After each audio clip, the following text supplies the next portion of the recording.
undefined چیه؟ نال چیه؟ چرا هر وقت می‌نویسم کنسول دات لاگ زیرش برای من می‌نویسه undefined؟ اینا سوالاییه که برای هر برنامه‌نویس جاوا اسکریپتی ممکنه پیش بیاد. امروز می‌خوایم با هم بهشون جواب بدیم.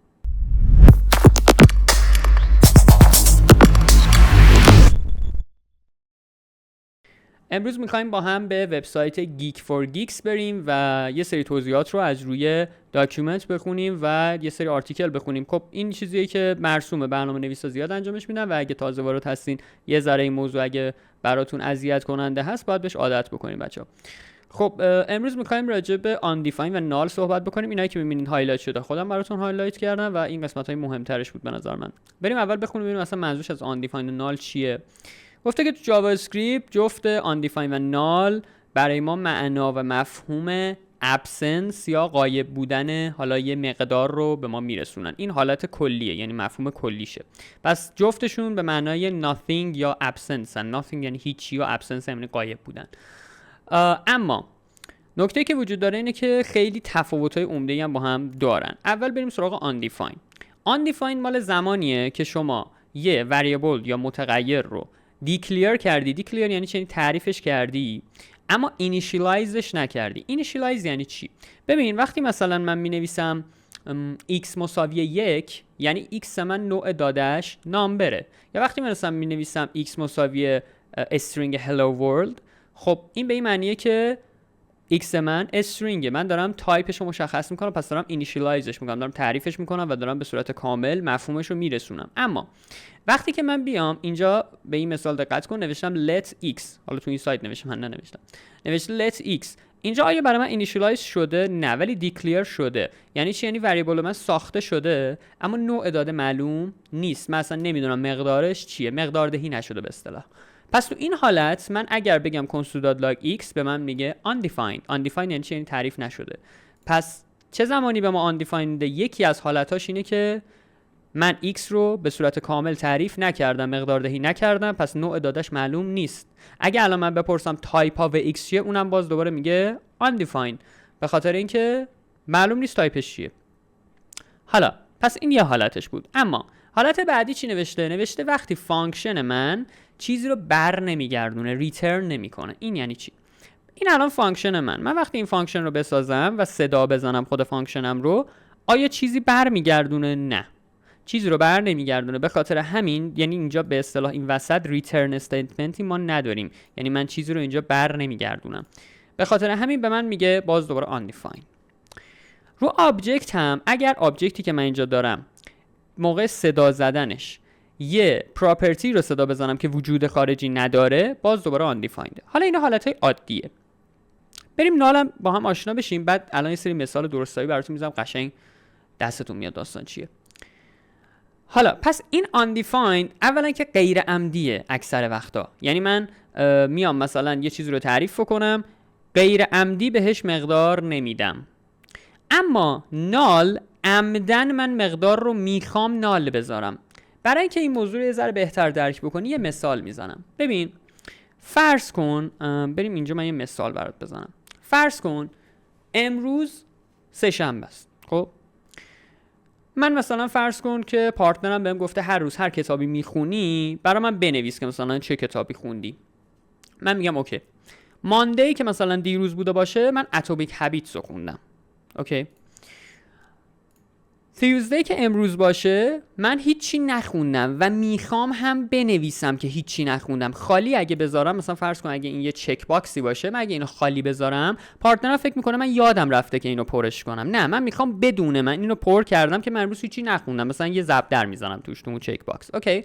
پس اینجا معنای نال رو میده. ناله یعنی چی؟ یعنی من میدونم که این مقدارش خالیه و خودم از عمد دارم خالی مینویسم. حالا فردا که هنوز نرسیده این چک باکس خالیه و هنوز نرسیده و من هنوز ننوشتمش، پس این چک باکس رو undefined مینویسم. یعنی چی؟ یعنی هنوز اصلا ننوشتم توش من اینو خوندم یا نخوندم، چی خوندم، چیکار کردم. اوکی. پس undefined مال زمانهاییه که هنوز تعریف نشده یا غیر عمدی تعریف نشده. مثلا من یادم رفته، مثلا فرض کن دیروز من یادم رفته بود، خالی میذاشتم چک باکس رو. اما نال عمدن من این چک باکس رو ضرب در میزنم یا حالا نال مینویسم. پس نال عمدیه، undefined غیر عمدیه. این یه نکته خیلی مهم راجع به نال و undefined. پس اینجا هم داره همون خط اول میگه اینم باز دوباره ابسنسش یا اون غایب بودن اون مقدار رو به من میگه، ولی عمدن. حالا میگه معمولاً هم چه زمانی ما میتونیم نال رو به کار ببریم؟ زمانی که برای یک متغیر یا آبجکت پراپرتی، ویژگی آبجکت، من میخوام مقدار رو خودم به صورت نال یا به صورت نو ولیو بذارم. خب اینجا مثالشو ببینیم. اومده اینجا ناکن دفعه قبلی توی به اصطلاح undefined نوشته بود let x ولی دیگه مقدار دهی نکرده بود. اینجا برعکسه، نوشته let y ولی مقدار دهی کرده، خودش از عمد میگه این ناله. این یه نکته. میریم توی آبجکت هم همینطور پراپرتی رو داره، موقعی که داره صداش میزنه پراپرتی رو داره و از عمد هم مقدار دهی کرده نال. پس من تا اینجای داستان فهمیدم آقا نال عمدیه، undefined غیر عمدیه و تا اینجا. خب حالا بریم یه چیزی رو با هم چک کنیم. ببین یه داستان دیگه هم داره undefined، فقط مال این نیست که من ریترن نداشته باشم، یه داستان دیگه هم هست. من وقتی اصلا همینجوری توی کنسول بنویسم let x مساوی با 1 به من میگه undefined. من اصلا آیا کنسول دادلاگ کردم چیزی رو اتفاق افتاده؟ نه، هر کاری تو بکنی این میگه undefined. وقتی من مثلا مینویسم فانکشن say hello کنسول دادلاگ میکنه اینو میگه undefined. میگم اوکی say hello رو صدا بزن میگه hello world، دوباره میگه undefined. این undefined این زیر هی میاد تا زمانی که من یه چیزی رو ریترن کنم. حالا اینو برای اینکه بهتر بفهمی یه سایت دیگه رو من دوباره آوردم، یه رفرنس دیگه، برای اینکه اینو بفهمی که چرا هی زیرش تون تون مینویسه undefined. این با اون undefined که خودم به اصطلاح صداش میزدم ریترن نبود و اینا فرق میکنه. این هی هر کاری بکنه هی داره این پایین مینویسه. اینو میخوام بریم ببینیم چرا هر بار هی مینویسه undefined. برای اینکه اینو بفهمیم داخل این رفرنس میشیم بچه‌ها، لینک هاشون همشون تو دیسکریپشن هست، اینا اگه کسی خواست دقیق بخونه. اینجا ببین چی میگه. میگه ببین اگه من بیام مثلا بگم کنسول دادلاگ کن hello world، باز دوباره مینویسه undefined. اگه یه فانکشن بنویسم میگه undefined و تا زمانی که صدا نزنم اون فانکشن ها همچنان به من undefined داره برمیگردونه. حالا شاید از خود بپرسی که تو فانکشن قبلی هم تو صدا زدی ولی باز undefined برگردون. آره چرا؟ چون کنسول دادلاگ بود. اگه من اینو مثلا عوضش میکنم به ریترن دیگه undefined نبود. اینجا چرا برنگردونده وقتی صدا زده؟ چون اینجا ریترن کنسول دادلاگ نیست. حالا ما کار نداریم چرا این undefined هست، چرا این undefined هست، چرا هر بار اینو مینویسه. بریم اینو از نظر علمی ترش بررسی کنیم. داستان اینه بچه‌ها، شما زمانی که توی مرورگر دارید حالا رون کنسولش کد مینویسین یا تو جاوا اسکریپت کلا کد مینویسین، 4 تا مرحله اتفاق میفته. از زمانی که شما اینتر رو میزنید که خروجی رو ببینید 4 تا مرحله اتفاق میفته. این 4 تا مرحله چیه؟ اول رید، اول میخونه که من کدی که من نوشتم چیه. بعد evaluate میکنه. evaluate یعنی همون حالت پردازشش میکنه کد منو. بعد میاد پرینتش میکنه. مثلا اگر یه استیتمنتی رو من ریترن کردم پرینتش میکنه، یا کنسول دادلاگی ریترن پرینتش میکنه. و در آخر لوپ یعنی چی؟ دوباره برمیگرده، دوباره از اول بعدی رو که میخوای دوباره اینتر بزنی دوباره برمیگرده، همین مراحل رو تکرار میکنه. حالا این undefined کجای مرحله است؟ اینجا که پرینت باید بشه. اینجا اگر ندونه چی رو باید برگردونه اینجا به undefined برمیخوره. مثال من الان اینجا بهش میگم کنسول دادلاگ کن hello world. اوکی، وقتی کنسول دادلاگ میکنی hello world یه اتفاقی میفته. درسته که hello world رو داره output میکنه به ما نشون میده اما ریترن نمیکنه. دقت کن الان این کنسول دادلاگ کجا رفت؟ من اگه دوباره بخوام ازش استفاده بکنم کجا هست؟ هیچ جا. یک لحظه روی رم من ذخیره شده، همون لحظه نشون داده شده. یعنی میتونم اینجوری بهت بگم که این هیچ جایی ذخیره نشده، هیچ جایی هم سیو نشده، چون ریترن نشده. کنسول دادلاگ پس درسته که اوتپوت به تو میده، خروجی به تو میده، دیسپلی میکنه، نمایش میده، اما ریترن نمیکنه. کلمه ریترن ما نداریم اینجا، درسته؟ پس ریترن نمیشه. بریم با هم بخونیم، بالا هم توضیح داده. میگه تو جاوا اسکریپت هر فانکشن همیشه یه مقدار رو ریترن میکنه. حتی اگه من کلمه ریترن رو هم ننوشته باشم باز با من ریترن میکنه. اما وقتی من کلمه ریترن رو ننوشتم چی رو به من ریترن میکنه؟ undefined رو. بای دیفالت undefined رو به ما ریترن میکنه اگه من کلمه ریترن رو ننوشته باشم. حالا وقتی تو کنسول دادلاگ رو داری صدا میزنی میدونی دیگه این یه نوع فانکشنه که آرگومنت میگیره. پس وقتی من آرگومنت رو من خودم رو دارم مینویسم به صورت دیفالت یعنی به صورت پیش‌فرض دوباره به من undefined رو هم ریترن میکنه. چرا؟ چون من ریترن نکردم چیزی رو. یه مثال بهتر، الان من اینجا اومدم یه فانکشنی رو نوشتم، ریترن هم کردم وقتی که اینو اینتر میکنم اولین خط مینویسه undefined. چرا؟ تو از خودت شاید بپرسی که این که ریترن کرده که چرا میگه undefined؟ صداش نزدم فانکشنو، فقط نوشتمش. صداش نزدم، فقط نوشتمش. وقتی صداش میزنی، یعنی وقتی اینجا مینویسی اسم فانکشن رو، وقتی اینجوری مینویسی کالش میکنی، حالا دیگه به من undefined نمیده، مقداره رو برمیگردونه. پس من هر جا ریترن بنویسم بچه‌ها undefined ازش خبری نیست. اوکی، پس این خیلی ساده است. حالا اینجا توضیحش رو بخونیم. When we run above code، وقتی ما کد بالا رو به اصطلاح ران میکنیم، اولش undefined میگیریم. چرا؟ به خاطر اینه که فانکشن من هنوز ریترن نکرده مقداری رو. چرا؟ چون این ریترن هنوز جواب نگرفته. وقتی که من میام فانکشن خودم رو به اصطلاح به این شکل مینویسم، اینتر میکنم، میره توی مموری من ذخیره میشه یه جایی تا زمانی که من صداش کنم. پس این ذخیره شده توی مموری من و بنابراین چیز رو به من فعلا برنمیگردونه تا زمانی که من صداش کنم. وقتی صداش میکنم، چون ریترن فعال میشه، حالا دیگه undefined نداریم.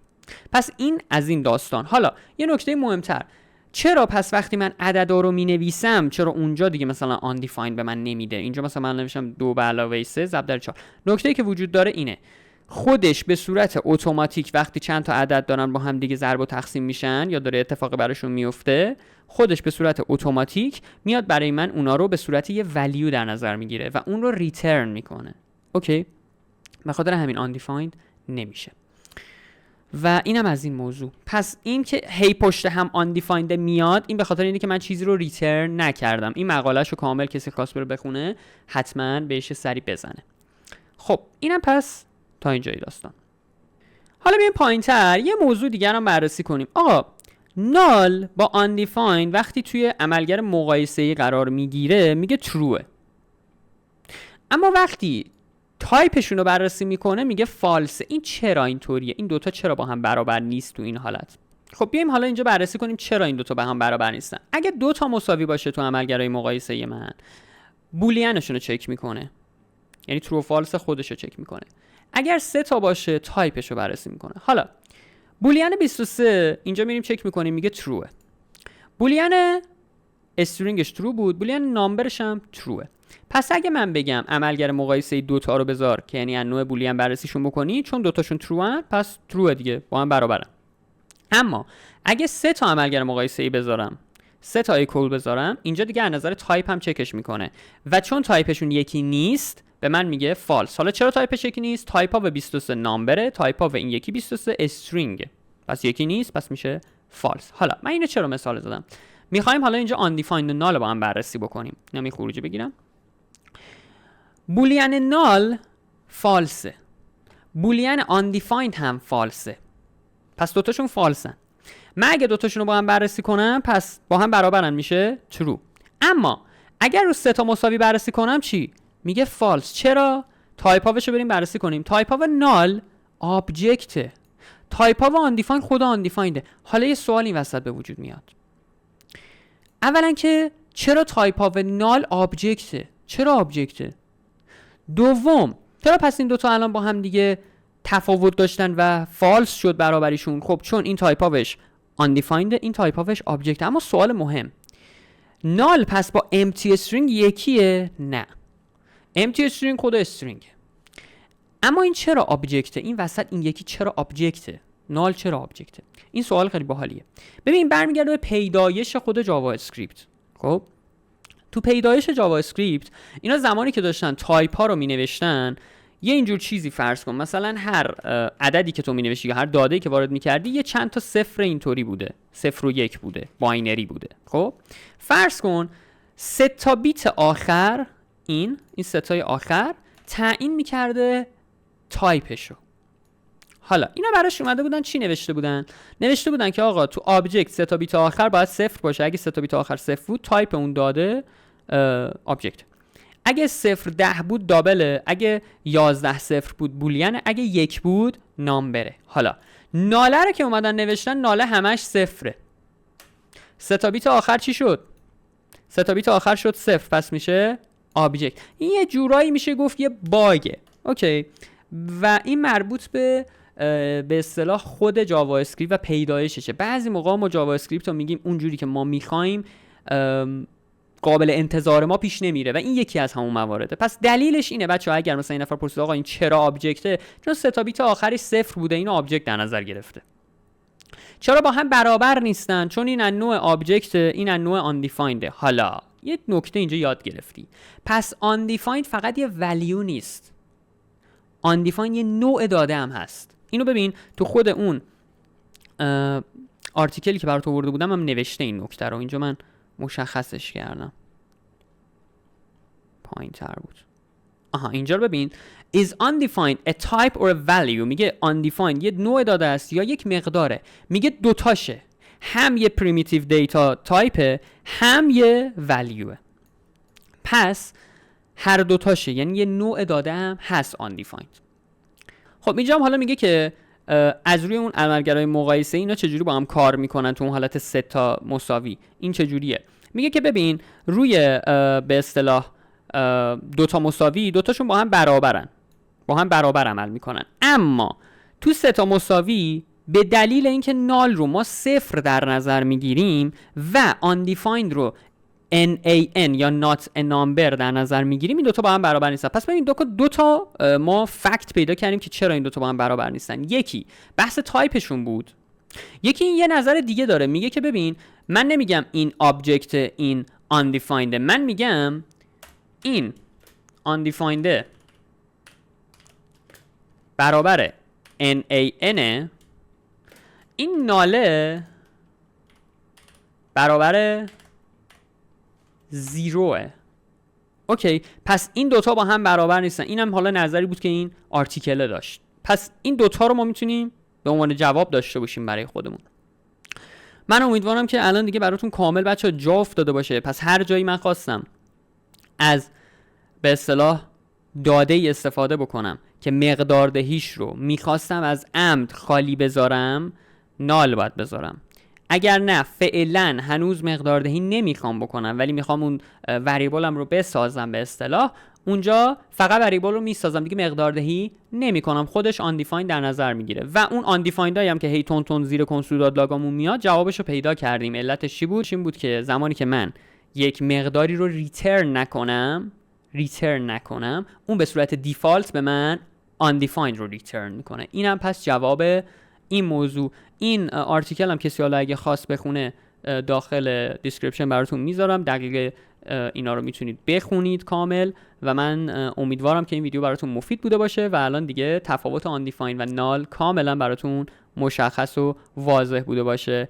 اگر ویدیو رو دوست داشتین حتما لایک کنید و اگه اینجا جدید هستین حتما سابسکرایب بکنید. منتظر ویدیوهای جدید من باشید. فعلا.